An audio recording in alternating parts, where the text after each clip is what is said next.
Hey, it's Trip from the 87th. This video is about the forward-looking infrared system in BMS 4.33. The information is current as of update 1. Several aircraft in BMS have the FLIR capability. You'll know your aircraft has it if you have the two lantern pods mounted on the chin scoop, underneath the chin scoop. If we go outside, we can see those pods mounted there. Alright, initially you want to place the system to the on position to start the timeout sequence. So to do that, select FLIR wherever you have it programmed on your MFD and turn the system on with OSB4. Now I've already had the system up and running, so it shouldn't take the normal 8 to 15 minutes to time out. Hopefully it won't be too long here, but do it after engine start. That's the best place because you want it available as soon as you need it.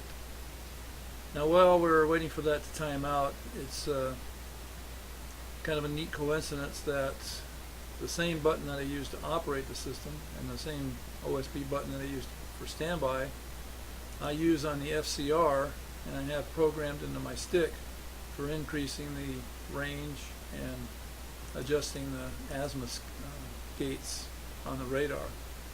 So on the FLIR page, when I want to operate the system, I hit that button on my HOTUS and put the system in standby. I hit this button on the HOTUS. Alright, the timeout message is gone. To operate the system, we, as I said, turn it on. Now that brings up an image display in the MFD.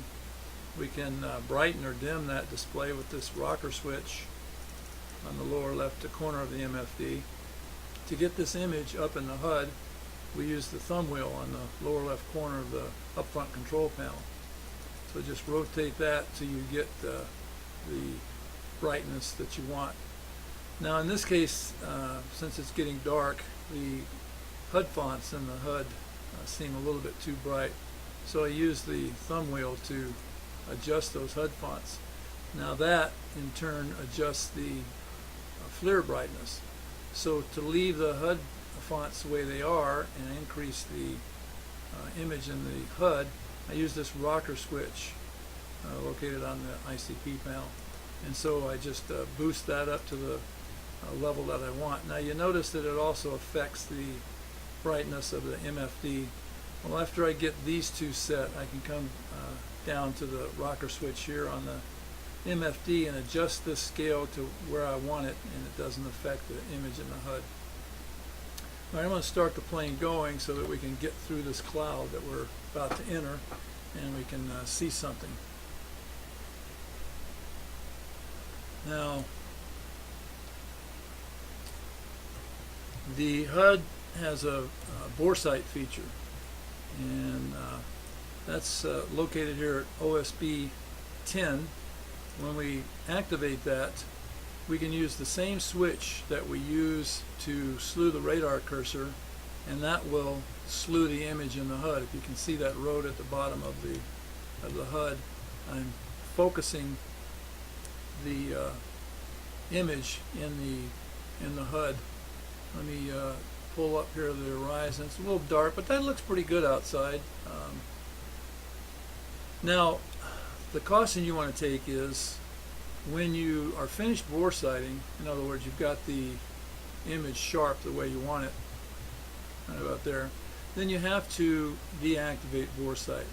Because if you come over to FCR and you've got the FLIR in the bore sight mode, when you operate these radar cursors with your normal hat switch or whatever that you use to move these cursors, you will be moving the adjustment that you just made for bore sighting on the FLIR page. So be very careful about that. So conversely, if you have bore sight still backlit here and you go out of FLIR onto the radar cursor page, if you try to move these cursors, they won't move.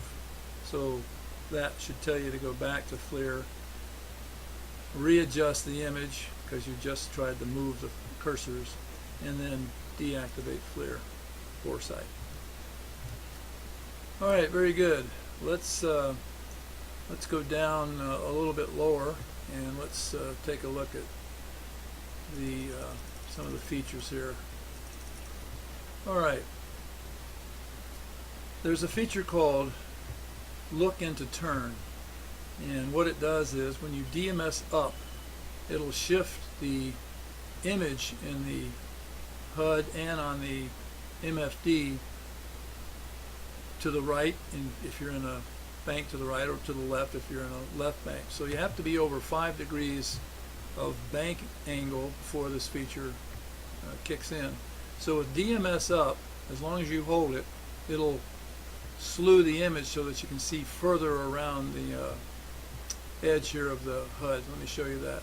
So see how that shifts the image. Now it's a little bit blurry in the HUD because it tries to show you two images, one of the original ground and the other of the terrain or the ground in the direction you're turning.